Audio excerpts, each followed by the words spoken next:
Très souvent, moi, je parle de l'importance de la confiance et particulièrement, c'est un message que je livre aux femmes. Mais les hommes viennent à moi puis me disent « On a autant besoin d'entendre ce discours. » Bonjour, je suis Isabelle Hudon, ambassadrice du Canada en France et à Monaco, et cela depuis presque 4 ans.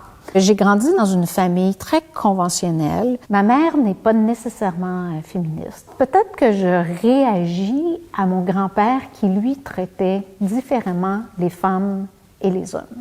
Mon grand-père exigeait de ses filles qu'on le vouvoie, mais pas de ses fils. Mon grand-père, lorsque je m'adressais à lui, je le prénommais. À vrai dire, je pense que c'était une déclaration, avec énormément de respect, mais qui annonçait probablement mon côté battant. J'ai pas eu beaucoup de patience de banc d'école. Je me suis vite lancée sur le marché du travail. J'ai débuté ma carrière à Ottawa, dans l'environnement politique, et je suis repartie à Montréal. Et là, s'est enfilée une série de défis professionnels dans le secteur privé. Je n'ai jamais eu le vertige ni peur de changer d'organisation et de changer de genre de responsabilité. Donc, j'ai travaillé chez Bombardier en aéronautique, j'ai travaillé à l'Agence spatiale canadienne, j'ai dirigé une société d'assurance vie. Au mois de juin 2017, le téléphone sonne chez moi pour m'offrir ce rôle de devenir ambassadrice. Le premier ministre Trudeau voulait que, côte à côte avec la France, qu'on diffuse, influence, pousse sur le dossier ce qu'on appelle dans notre jargon la diplomatie féministe.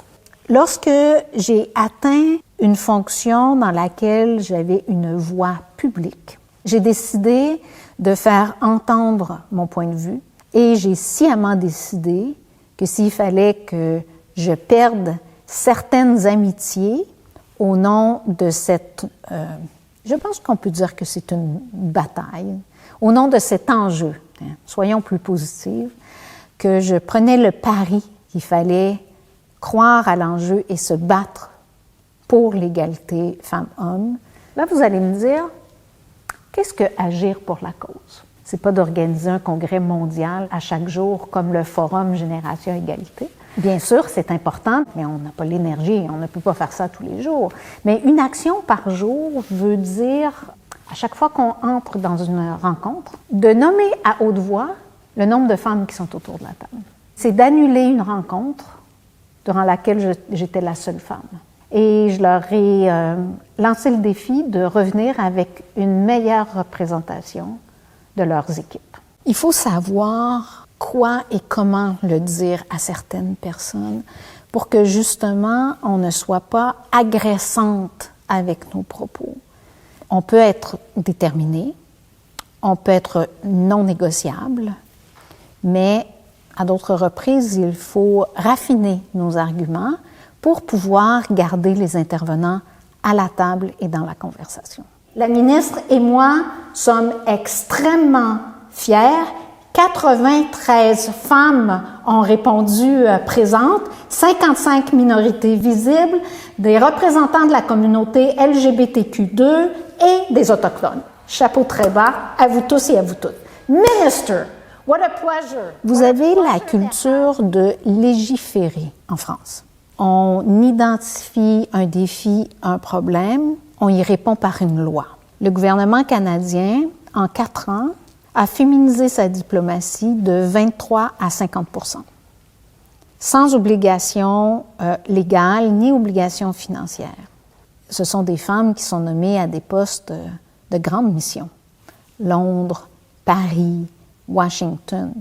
Ce qui démontre lorsque la volonté politique y est, lorsque le leadership s'engage et décide de changer un environnement, une réalité, ça fait la différence. La diplomatie est lente par définition et je l'accepte. Cela étant, j'ai pas beaucoup de patience. Et dans le secteur privé, on négocie avec des chiffres. En diplomatie, c'est une négociation continue, mais sur des mots et sur des idées.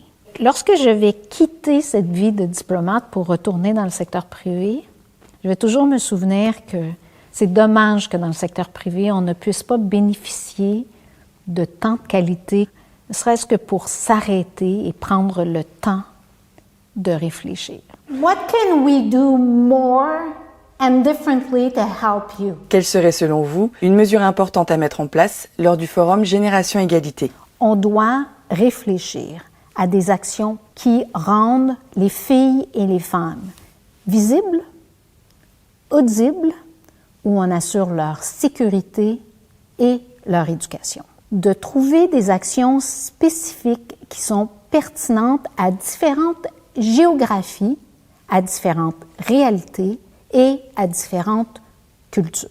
Dans certains coins du monde, ça veut aussi dire rendre légale l'éducation pour les jeunes filles. Puis l'important, c'est vraiment de s'attaquer à l'éducation et de nos petites filles et de nos petits garçons. C'est important que nos petits garçons se fassent dire ce qu'ils peuvent dire et faire et ce qui est interdit de dire et de faire. Je dis aux femmes que nous avons une responsabilité d'accepter d'être un modèle, non pas le modèle, mais d'être un modèle et de se faire entendre pour que les jeunes filles qui nous regardent se disent « elle y est arrivée, je peux y accéder ». Merci énormément, c'était passionnant, merci beaucoup. Merci.